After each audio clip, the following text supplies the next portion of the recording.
창세기 18장 1절부터 15절입니다. 창세기 18장 1절부터 15절을 제가 읽도록 하겠습니다. 주님께서 마므레의 상수리 나무 곁에서 아브라함에게 나타나셨다. 한창 더운 대낮에 아브라함은 자기의 장막 어귀에 앉아 있었다. 아브라함이 고개를 들고 보니 웬 사람 셋이 자기의 맞은쪽에 서 있었다. 그는 그들을 보자 장막 어귀에서 달려나가서 그들을 맞이하며 땅에 엎드려서 절을 하였다. 아브라함이 말하였다. 손님들께서 저를 좋게 보시면 이 종의 곁을 그냥 지나가지 마시기 바랍니다. 물을 좀 가져오라고 하셔서 발을 씻으시고 이 나무 아래에서 쉬시기 바랍니다. 손님들께서 잡수실 것을 제가 조금 가져오겠습니다. 이렇게 이 종에게로 오셨으니 좀 잡수시고 기분이 상쾌해진 다음에 길을 떠나시기 바랍니다. 그들이 대답하였다. 좋습니다. 전 그렇게 하라고 하시면 사양하지 않겠습니다. 아브라함이 장막 안으로 뛰어 들어가서 사라에게 말하였다. 빨리 고운 밀가루 세 수알을 가지고 와서 반죽을 하여 빵을 좀 구우시오. 아브라함이 집 짐승 떼가 있는 대로 달려가서 기름진 좋은 송아지 한 마리를 끌어다가 하인에게 주니 하인이 재빨리 그것을 잡아서 요리하였다. 아브라함이 엉긴 젖과 우유와 하인이 만든 송아지 요리를 나그네들 앞에 차려 놓았다. 그들이 나무 아래에서 먹는 동안에 아브라함은 서서 시중을 들었다. 그들이 아브라함에게 물었다. 대개 부인 사라는 어디에 있습니까? 아브라함이 대답하였다. 장막 안에 있습니다. 그때 주님께서 말씀하셨다. 다음에 이맘때에 내가 반드시 너를 다시 찾아오겠다. 그때 너의 아내 사라에게 아들이 있을 것이다. 사라는 아브라함이 등지고 서 있는 장막 어귀에서 이 말을 들었다. 아브라함과 사라는 이미 나이가 많은 노인들이고 사라는 얼경마저 그쳐서 아이를 낳을 나이가 지난 사람이다. 그러므로 사라는 나는 기력이 다 쇠진하였고 나의 남편도 늙었는데 어찌 나에게 그런 즐거운 일이 있으랴 하고 속으로 웃으면서 중얼거렸다. 그때 주님께서 아브라함에게 말씀하셨다. 어찌하여 사라가 웃으면서 이 늙은 나이에 내가 어찌 아들을 낳으랴 하느냐.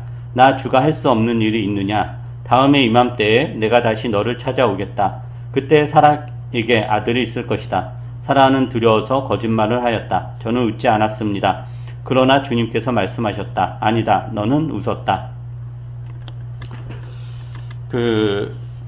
아브라함과 이제 사라에게 낯선 사람 3명이 이렇게 찾아온다.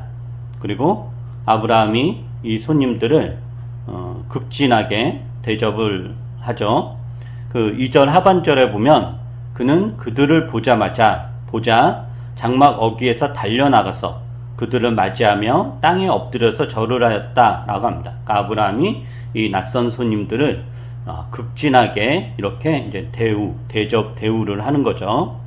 그리고 나서 이제 손님들의 발을 씻을 수 있도록 물을 가지고 오고 그늘에서 이제 쉬기를 권유합니다. 그래서 이제 발 씻을 물 내어준다라든가 발을 씻어 드리는 것은 요즘 관점에서 보면 굉장히 어색한 표현이긴 합니다만은 고대 근동사회에서 사막지대이고 강야를 여행하는 상황에서 또 신발이 양말이 있거나 신발이 지금처럼 운동화나 등산화 이런 게 아니잖아요. 그래서 여행을 하다 보면 그 발이 먼지나 흙으로 더러워져 있기 때문에 손님이 방문을 하면 우선적으로 발 씻을 물이라든가 손 씻을 물 내어주는 것은 당시에 당연한 그런 풍습이었습니다. 이게 아브라함이 이 낯선 손님을 독특하게 대해서 한 독특한 행동은 아니고 일상적인 행동이다라는 것을 우리가 알 수 있습니다. 그리고 이제 아브라함은 사라 하인에게 손님들이 잡수실 음식을 만들라고 합니다. 그래서 사라 하인들은 빵을 굽고 또 기름진 좋은 송아지를 잡아서 요리를 만들어서 이 방문객들에게 대접을 하고 그리고 이들이 이제 음식을 먹는 동안에 아브라함 옆에서 음식을 잘 먹을 수 있도록 시중을 들었다고 합니다. 아마도 음식 내어주면서 이렇게 내어주기도 하고 내가기도 하고 또 그렇게 했겠죠. 아브라함이. 그럼 이제 우리가 아브라함이 이런 굉장히 극진하게 대접을 하는 거잖아요. 이런 대접을 이제 어떻게 이해를 해야 될까 라는 거죠. 아브라함이 왜 이렇게 이 사람들에게 이렇게 극진한 대접을 할 수 있었을까? 어떤 사람들은 이렇게 이야기합니다. 아브라함이 이 손님들의 정체를 처음부터 알았을 것이다 라고 이야기합니다. 이 손님, 이 세 명이 이제 사실 우리는 다 알죠. 왜냐면은 1절에 이미 그렇게 되어 있잖아요. 주님께서 만물의 상수리 나무 곁에서 아브라함이 나타나셨다 해서 이 창세기 독자들은 이 세 사람의 정체를 알죠. 주님과 함께 온 두 천사. 이게 옛날에 이제 그 교회 그 전통에서는 이걸 삼위일체로 해석해서 성부와 성자, 성령 이렇게 했는데 이건 너무 과도한 해석이고 아마도 주님과 이렇게 두 명의 천사다라고 이렇게 볼 수 있습니다. 그래서 아브라함이 처음부터 이 사람들을 보자마자 하나님이시구나, 하나님과 함께 온 천사들이구나 라고 이미 알아서 이렇게 극진하게 환대하고 대접했다라고 이야기합니다. 그러나 우리가 본문을 보면은 아브라함은 처음에는 이 낯선 손님들을 하나님과 천사들이라고 여겼던 것 같지는 않습니다. 왜냐면은 그 2절에 보면 이런 표현이 있거든요. 아브라함이 고개를 들고 보니 웬 사람 셋이 자기 맞은쪽에 서 있었다라고 해요. 그러니까 웬 사람 셋이. 그러니까 이게 아브라함의 관점에서 이야기하는 거예요. 그러니까 웬 사람 셋이 있네? 이런 거죠. 그 다음에 또 3절에 보면은 아브라함이 직접적으로 어떻게 표현하냐면은 손님들이라고 표현해. 손님들께서 저를 좋게 보시면. 그래서 이런 표현으로 봐서 아브라함이 이 방문객들을 하나님이나 천사로 처음부터 그렇게 여기지는 않았다라는 것을 알 수 있습니다. 그리고 또 본문에서 보면은 하나님께서 당신의 정체를 밝히시는데 그게 10절부터예요. 처음부터 아브라함이 안 왔다고 굳이 정체를 밝힐 이유가 없잖아요. 이미 그렇게 시작을 한 거니까. 10절에 이제 하나님께서 주는 이렇게 해서 당신의 정체를 밝히시는데 그래서 이런 정황으로 보아 아브라함은 이 손님들을 하나님과 천사들로 여기고 이렇게 극진한 대접을 한 게 아니라 자기 동네를 자기 집을 찾아온 나그네로 여기고 대접을 한 것이다 라는 것을 알 수 있습니다. 우리가 환대에 대해서는 다는 아니지만 이전에 책을 통해서도 기독교 서적은 아닙니다만은 환대에 관한 이런 책도 읽었고 또 제가 여러 번 설교해서 기독교의 그 핵심적인 어떤 가치 중에 하나가 환대의 법칙이다 라는 이야기는 여러 번 했던 것 같아요. 이 배경은 그 성경에서 특히 이제 구약에서 환대의 법칙이 왜 중요한 어떤 생활 양식이 되었는가 하면은 고대 이제 근동사회, 특히 이제 중동 지역은 이제 유목사회입니다. 유목사회는 어느 한 곳에 정착하기보다는 초목과 물이 있는 곳, 이게 이제 계절마다 이렇게 초목과 물이 달라지잖아요. 그 초목과 물이 있는 곳을 찾아서 거처지를 옮겨 다니는 사회입니다. 그래서 집도 이렇게 지금 우리가 살고 있는 이런 집처럼 이런 게 아니라 텐트이죠. 천막. 그러니까 몽고에서도 그렇게 하잖아요. 몽골에서도. 그러니까 한 곳에 정착하지 않고 여러 곳을 옮겨 다니면서 삶의 거처를 삼는 거죠. 근데 한 곳에 정착하지 않고 여러 곳을 옮겨 다니며 삶의 거처를 삼는다라는 것은 그만큼 낯선 사람들이나 낯선 부족들을 만날 가능성이 이렇게 높습니다. 근데 이제 고대 사회에서 낯선 사람들은 아마도 늘 되게 경계의 대상이었을 것입니다. 만나는 낯선 사람들이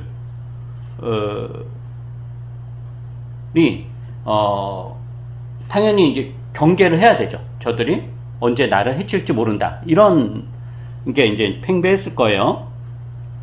그런데 만약에 고대 사회에서 이 낯선 사람들 경계의 대상인데 그 만나는 낯선 사람들이나 부족들마다 늘 경계하고 늘 적대시한다면 초반에는 살아남았어도 그게 대를 이어서 이루어진다면 그 어떤 부족도 살아남지 못할 것입니다. 계속 원수를 갖고 나중에 씨가 다 말라지겠죠. 그래서 고대 근동사에서 특히 이 유목사에는 낯선 손님이나 나그네를 경계하거나 적대시하는 것이 아니라 환대하는 것으로 서로 공존하는 방식을 택합니다. 즉 칼을 들고 죽이는 방식으로 생존의 방식을 택하는 것이 아니라 서로 악수하는 방식으로 공존하는 방식을 택하죠. 그래서 낯선 사람을 적으로 여기지 않고 환영해야 될 손님으로 여기는 것으로 서로의 이익을 도모한 거죠. 그래서 이런 맥락에서 환대의 법칙은 무슨 도덕적 성품이 뛰어난 사람들이나 하는 어떤 고도의 윤리적 실천이 아니라 모든 사람들이 습관적으로 행하던, 살기 위해서 습관적으로 행하던 삶의 양식이었다라고 볼 수 있습니다. 우리는 이제 환대 그러면 굉장히, 우리가 이제 전에 환대에 대한 이런 그런 그 책을 읽고 이야기할 때도 그렇고, 성경에서 환대에 대한 설교를 들을 때도 그렇고, 이건 너무 어렵다. 그래서 이건 굉장히 자기 희생이 필요한, 굉장히 어떤 고도의 윤리적, 이렇게 생각을 하지만, 사실 고대 근동사에서, 유목사에서 환대는 무슨 대단한 윤리적 실천이 아니라 먹고 살기 위해서 어쩔 수 없이 선택해야 됐던 삶의 방식이었다라는 것입니다. 여행을 생각을 해보세요. 만약에 낯선 사람을 적대시하는 사회라면 낯선 곳을 여행하는 것은 엄청난 위험을 감수해야 되는 일이죠. 강도를 만나서 가진 것을 다 빼앗길지도 모르고, 또 잡혀서 노예로 팔려갈 수도 있고 목숨을 잃어버릴 수도 있습니다. 이런 상황이라면 자기 마을을 벗어나 다른 마을로 여행한다는 것은 거의 불가능합니다. 수많은 군사를 이끌고 가야 다른 마을로 갈 수 있지, 혼자서 혹은 한두 명이서 그냥 무기 없이 먹을 거 몇 개 가지고 여행한다는 것은 있을 수가 없는 일인 거죠. 힘든 일인 거죠. 그러나 만약에 우리 마을이 낯선 사람을 환대한다면, 그리고 다른 마을도 그럴 것이다 라는 기대를 가지고 있다면, 그렇다면 내가 어떤 일로 인해서 다른 마을로 여행하는 것이 그리 위험한 여행은 되지 않는다라는 것, 내가 낯선 손님을 환대한다는 것은 내가 다른 마을로 낯선 손님이 되어 방문할 때 거기서 환대를 받을 것이라는 것, 이런 어떤 문화적 그런 그 생활 양식이 정착된 사회가 고대 이제 근동 사회였다라고 하는 거죠. 물론 그래서 그것을 위배한다라는 것은 완전히 명예가 이렇게 떨어지는 일이었던 거예요. 그러니까 이게 우리가 생각을 해보세요.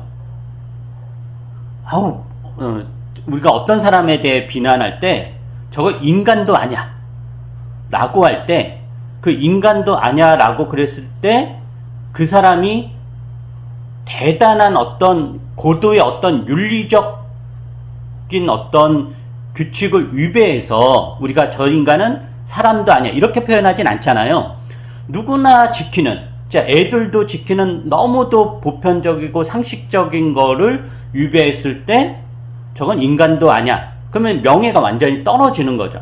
그러니까 고대 근동사에서 환대의 법칙을 지키지 않는다라는 것은 명예가 굉장히 떨어지는 거예요. 그러니까 오늘날 우리 표현하면 쟤는 저것도 인간도 아니야 이런 취급을 이렇게 이제 받는 거다라는 거죠. 그러니까 이 환대의 법칙이 무슨 대단한 어떤 윤리적 소양과 성품과 대단한 인격이 있어야 되는 게, 그래야 지킬 수 있는 게 아니었다라는 거예요. 그러니까 생존의 윤리인 거죠. 왜냐하면 그렇게 하지 않으면 서로 죽고 서로 다 망하니까 살기 위한 윤리로서 환대의 법칙이 통용이 되었던 것입니다. 그래서 이제 이런 맥락에서 보자면 오늘날 우리가 환대의 법칙에 대해 이야기를 하며 그것의 실천이 가능할 것인가, 그건 정말 불가능한 일 아닌가, 어려운 일 아닌가, 이런 이야기를 우리가 하잖아요. 그죠? 즉 환대의 법칙을 우리 삶에 적용하고 실천한다는 것은 매우 난이도가 높은 윤리적 실천이다라는 거죠. 굉장한 자기 희생을 필요로 한 윤리적 실천이다라는 거죠. 물론 그게 맞는 말이죠. 어려운 일이죠. 그러나 고대 어느 사회에서 그것은 살기 위한 생존의 윤리, 즉 가장 낮은 수준의 윤리적 실천이었을 텐데, 오늘날은 매우 난이도가 높은 윤리적 실천으로 여겨진다라는 것은 그만큼 우리가 살고 있는 이 현대사회가 어떤 사회인지를 역설적으로 보여주는 것입니다. 그러니까 인간은 진보하지 않은 거죠. 즉 현대사회는 환대의 법칙이 아닌 서로 적으로 돌리는 무한 경쟁의 법칙이 생존 윤리라는 거고, 보편적인 삶의 방식이라는 거고, 그런 사회에서 우리가 살고 있으니 이 환대의 법칙은 너무도 어려운 굉장히 지난한 고도의 윤리적 실천이 되어버린, 어떻게 보면 사치스러운 일이 되어버린 것입니다. 창세기 18장 19장의 주제가 환대의 법칙이다 라는 이야기는 우리가 이제 지난번 설교에서 했습니다. 오늘 살펴보고 있는 본문도 환대 이야기를 담고 있는데, 이제 좀 자세히 보면 이 본문에선 이 환대의 의미를 좀 더 확장해서 이야기합니다. 우리가 생각하는 것보다. 환대란 뭐죠? 환대란 아주 단순하게 이야기하면 낯선 손님 혹은 나그네, 방문객을 환영하고 그들에게 필요한 것을 제공해 주는 것, 이게 환대입니다. 씻을 물을 주고 마실 물을 주고 음식을 주고 쉬어갈 공간을 내어주고 잠자리를 제공해 주는 것, 이런 게 이제 환대이죠. 그러니까 이걸 뭉뚱그려서 이야기하면 생존할 수 있는 여건을 마련해 주는 것이 곧 환대입니다. 생존할 수 있는 여건을 마련해 주는 것. 근데 보통 이러한 환대에서 만약에 이걸 갑과 을의 관계로 생각을 해보세요. 환대를 하는 사람이 갑이잖아요. 그러니까 주인이 갑인 거죠. 그리고 환대를 필요로 하는 사람, 손님이든 여행객이든 방문객이든 어떤 도움을 필요로 하는 사람, 이게 을인 거예요. 낯선 손님이나 여행객은 오랜 여행으로 고된 몸을 누일 것이 필요하고 먹을 것도 필요합니다. 그래서 이 지친 몸을 이끌고 어느 마을을 방문해서 집주인의 선처를 바랄 수밖에 없죠. 문을 두들기면서 이렇게 오랜 여행으로 몸이 피곤하고 배가 고픈데 먹을 것을 주세요, 쉴 곳을 주세요라고 요청을 하죠. 집주인의 선처를 바라는 거예요. 그러니까 낯선 손님이나 여행객은 아무 인연도 없는, 자기가 무슨 관련이 없는 거잖아요. 그런 집의 대문을 두들기면서 도움을 요청하고 그 집주인은 그 요청을 받아들일지 말지를 결정합니다. 즉 호의는 주인이 베푸는 거고 손님은 그 호의를 받는 거죠. 그래서 이런 맥락에서 갑과 을의 관계로 따지면 주인은 갑이고 손님은 을인 거예요. 그죠? 보통의 환대에선. 근데 이제 오늘 읽은 본문은 이러한 관계의 틀을 깨트립니다. 어떻게 깨트리냐면은 아브라함이 주인이잖아요. 아브라함이 주인이고 낯선 손님들은 여행객이에요. 그런데 이 본문의 내용을 보면은 이 손님들이 먼저 마실 물이나 먹을 것이나 쉴 곳을 먼저 요구하지 않습니다. 우리에게 마실 물 줄 수 있는지, 쉴 곳을 제공해 줄 수 있는지 이 손님들이 먼저 묻거나 요청하지 않습니다. 오히려 주인 아브라함이 머물 것을 간청합니다. 그죠? 오랜 여행에 피곤하고 지쳤을 테니까 부디 이곳에 머물면서 발도 씻고 그늘에서 몸도 쉬고 내가 맛있는 음식을 만들어서 대접할 테니까 그 음식을 먹고 다시 여행을 가라 라고 아브라함이 신신당부합니다. 이에 손님들은 아브라함이 이러한 강력한 초대에 응답해서 그럼 그렇게 하겠다라고 음식을 먹죠. 5절 하반절에 보면 손님들이 이렇게 이야기해요. 재밌는 표현인데 그러니까 손님들이 하는 이야기예요. 그렇게 하라고 하시면 사양하지 않겠습니다. 그러니까 뉘앙스가 이 손님들 마지못해 이 아브라함 환대를 받아주는 그런 느낌인 거예요. 그래서 창세기 18장에서 보여주는 환대는 손님이 도움을 요청하고 주인이 도움을 주는 것이 아니라 손님은 도움을 전혀 요청하지 않았는데도 주인이 먼저 그것을 알아서 도와주겠다라고 먼저 요청하고 손님이 그 도움을 받아들이는 방식으로의 환대입니다. 즉 창세기 18장에서 환대의 법칙은 아브라함이 이 나그네들을 강력하게 초대하고 이 나그네들은 초대에 응답하는 방식으로 이루어집니다. 원래는 반대예요. 나그네가 도움을 요청하고 주인이 그 요청에 응답하는 게 환대인데 오늘 본문에서는 그 관계가 역전이 된단 말이죠. 그렇게 역전이 되면 이 대접하는 자와 대접받는 자의 관계가 어떻게 되냐면은 드디어 동등하게 됩니다. 대등하게. 그래서 이런 맥락에서 환대는 주인과 손님의 관계를 대등하게 합니다.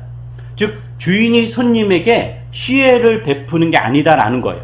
주인이 여행에 지친 나그네들을 동정하고 불쌍하게 여겨서 은혜를 베푸는 것이 아니라 주인의 강력한 요청에 손님이 응답하는 것을 이루어지는 환대. 그렇게 해서 손님은 주인의 식탁 자리에 당당하게 참여할 수 있고, 오히려 손님이 주인이 되고 아브라함은 옆에서 시중을 두는 그 관계가 됩니다. 그게 이 창세기 18장에서 보여주는 환대다라는 거죠. 이 환대는 이런 맥락에서 구원과도 연결이 되는데, 예수께서 이제 복음서에서 하나님 나라에는 여러 가지 비유를 많이 들잖아요. 그 중에서 자주 들었던 비유가 뭐냐면 잔치예요. 성경에서는 이 종말적 하나님 나라를 혼인잔치 혹은 주인이 커다랗게 베푸는 이런 잔치로 많이 비유하는데, 한번 누가복음 14장을 볼까요? 누가복음 14장. 누가복음 14장 15절부터 24절인데 제가 한번 읽어보겠습니다. 누가복음 14장 15절부터 24절입니다. 네, 화면으로 나오니까 여러분 같이 14장 15절부터입니다. 함께 먹고 있던 사람 가운데 하나가 이 말씀을 듣고서 예수께 말하였다. 하나님의 나라에서 음식을 먹는 사람은 복이 있습니다. 예수께서 그에게 말씀하셨다. 어떤 사람이 큰 잔치를 베풀고 많은 사람을 초대하였다. 잔치 시간이 되어 그는 자기 종을 보내서 준비가 다 되었으니 오십시오 하고 초대받은 사람들에게 말하게 하였다. 그런데 그들은 모두 하나같이 핑계를 대기 시작하였다. 한 사람은 그에게 말하기를 내가 밭을 샀는데 가서 보아야 하겠소. 부디 양해해 주시기 바라오 하였다. 다른 사람은 내가 겨릿소 5쌍을 샀는데 그것들을 시험하러 가는 길이요. 부디 양해해 주기 바라오 하고 말하였다. 또 다른 사람은 내가 장가를 들어서 아내를 맞이하였소. 그러니 가지 못하겠소 하고 말하였다. 그 종이 돌아와서 이것을 그대로 자기 주인에게 일렀다. 그러자 집주인이 노하여 종들어 말하기를 어서 시내의 거리와 골목으로 나가서 가난한 사람들과 지체에 장애가 있는 사람들과 눈먼 사람들과 다리 저는 사람들을 이리로 데려오너라 하였다. 그렇게 한 뒤에 종이 말하였다. 주인님, 분부대로 하였습니다만 아직도 자리가 남아 있습니다. 주인이 종에게 말하였다. 큰 길과 산울타리로 나가서 사람들 억지로라도 데려다가 내 집을 채워라. 내가 너희에게 말한다. 초대를 받은 사람들 가운데서는 아무도 나의 잔치를 맛보지 못할 것이다.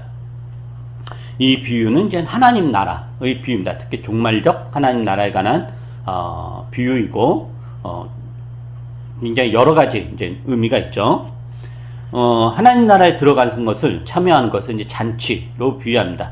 이 잔치란 환대의 가장 극적인 표현이에요. 우리가 어떤 사람을 환영한다. 그럴 때 제일 먼저 하는 게 뭐예요? 음식 내주는 거잖아요. 같이 먹었다고 해가지고 더 내주고 같이 이제 즐겨 먹는 것. 그러니까 그래서 이 하나님 나라를 잔치로 비유하는 것은 이 잔치가 환대의 가장 극적인 표현인데, 즉 하나님 나라에 들어가는 것, 구원의 자리에 들어가는 것이 우리를 향한 하나님의 극진한 환대다라는 이야기죠. 그런데 이 비유에서 주인과 이제 손님의 관계가 어떤가 보면은 손님이 이 잔치에 참여하겠다라고 요청하나요? 그렇지 않죠. 나중에 이제 원래 초대받았던 사람들 다 거절하니까 주인이 거리에 나가가지고 가난한 사람, 지체에 장애가 있는 사람, 눈먼 사람들 다, 그러니까 이 사회, 그 주류 사회에서 다 배제되었던 잔치에는 참여할 수가 없는 사람들이죠. 오히려 그냥 잔치집에 가가지고 먹을 것 좀 주세요, 뭐 좀 주세요 하고 이렇게 시혜를 요청해야 되는 이런 사람들인 거죠. 그리고 근데 이 사람들을 이 주인이 다 불러들인단 말이에요.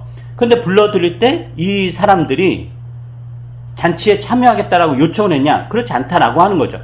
오히려 초대받은 사람, 그 주인이 종들에게 거리와 골목을 나와서 아무나 상관하지 말고 조건을 보지 말고 초대를 하라, 데려와라, 억지로라도 잔치가 벌어지는 이 집을 채우라 라고 그래. 이게 하나님의 환대다라는 거죠.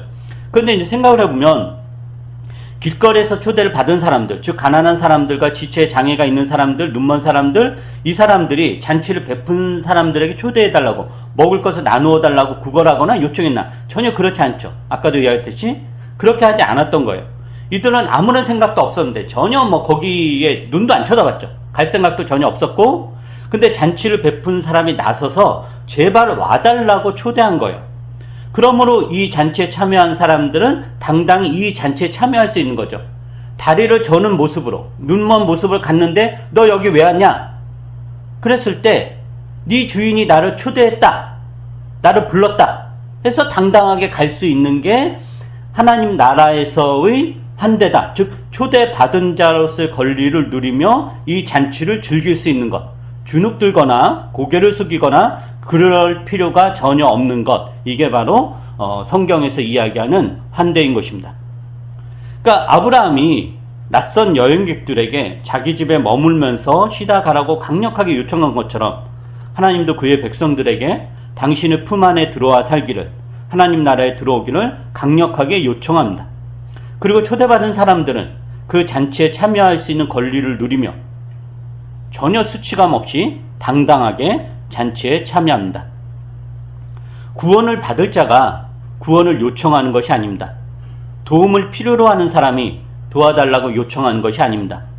구원을 해주는 자가 구원을 해주겠다고, 도움을 주는 자가 도움을 해주겠다고 강력하게 요청하고 초대하고 부르는 것, 그리고 그 구원을 받을 자는 그것에 응답하는 것, 정 그렇게 하시면 가서 먹겠습니다 라고 하는 것, 그렇게 될 수 있는 관계, 이것이 곧 환대입니다. 하나님의 구원은 이렇게 환대로 이루어집니다. 우리가 하나님에게 구원해 달라고 요청해서, 요구해서 구원받은 것이 아니라 우리는 아무 생각도 없었는데 내가 지금 먹고 있는 음식이 독인 줄도 모르고 그냥 즐겨 먹고 살고 있었는데 하나님의 잔치를 열고 우리를 그 자리에 강력하게 초대한 것입니다. 그래서 우리가 하나님의 백성이 된 거죠. 즉 환대는 하나님이 행하시는 구원의 유일한 방식입니다. 그렇다면 하나님의 환대로 구원을 받은 우리의 삶에서 환대란 어떻게 이루어져야 될까요? 비유적으로 환대는 잔치에 초대하여 같이 식사를 하며 교제를 나누며 잔치에 참여한 자를 사랑과 우정의 관계로 대하는 것이죠. 같이. 한마디로 나와 같은 사람으로 대하는 것입니다. 그런데 나와 같은 사람으로 대해야 될 사람들을 누가 찾아 나서야 되는가? 초대하는 사람, 즉 내가 그렇게 해야 된다라는 것이죠. 환대에서는 초대하는 사람과 초대받는 사람 중에서 초대하는 사람의 적극적이고 능동적인 역할을 요구합니다. 여러분이 하나님의 환대로 구원받은 하나님의 백성들이라면 초대자로서 적극적이고 능동적인 역할을 해야 됩니다. 교우들과의 관계에서, 이웃과의 관계에서 이 역할을 수행해야 합니다. 우리가 세상 모든 사람을 다 환대할 수는 없습니다. 그것은 불가능한 일이고 물리적으로도 가능하지 않은 일입니다. 그러나 우리가 일상을 살면서 만나는 이런저런 관계에서 이러한 환대는 실천될 수 있습니다. 어려운 일이지만 여러분의 삶의 자리에 참여할 사람들을 능동적으로 찾아 맞이하는 것, 그리고 적극적으로 초대하는 것, 이게 신자들이 해야 될 마땅한 일인 것입니다.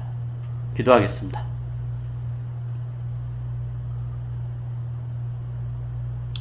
우리가 하나님을 찾지 않았는데도 하나님께서 우리를 찾아오셨고, 우리가 요구하지 않았는데도 하나님께서 우리의 삶에 침투하셔서 우리를 당신의 백성으로 하나님 나라에 들이셨습니다. 우리 위에 잔치를 베푸시고 아브라함이 낯선 사람들을 시중 들며 그들이 음식을 잘 먹도록 한 것처럼 하나님께서도 감히 우리의 옆에 시중 들며 우리의 삶과 함께 하시며 우리의 조력자로서 우리의 삶을 이끌어 가십니다. 이 말도 안 되는 일을 주께서 우리에게 행하셨습니다. 이것이 환대이고 또 이 은혜를 입은 자로서 우리 삶에서 이 환대가 실천되어져야 될 것을 엄중하게 요구받습니다. 무한 경쟁의 시대에서 이웃을 경계하는 것으로 자기를 지켜나가는 게 현명하고 지혜로운 이 시대에서 참으로 불가능한 일이기도 하고 어려운 일이기도 합니다. 그러나 옛 어느 시절에 어느 문화는 그러한 삶을 실천했다라는 것을 우리가 또한 압니다. 불가능한 일이 아니라 우리가 하지 않는 것일 수도 있고, 우리가 끝까지 손해보지 않으려는 우리의 욕심 때문에 이것이 실천되지 않는 것일 수도 있을 것 같습니다. 우리의 우둔함과 아둔함은 용서해 주시고, 이제 조금씩이라도 우리의 삶을 그렇게 할 수 있도록 저희들을 말씀으로 격려해 주시고 용기를 주시고 이끌어 주시옵소서. 그리고 이것이 결국 우리가 복받는 길임을 다시 한번 확인할 수 있도록 은혜를 베풀어 주시옵소서. 감사드리며 예수님 이름으로 기도합니다. 아멘.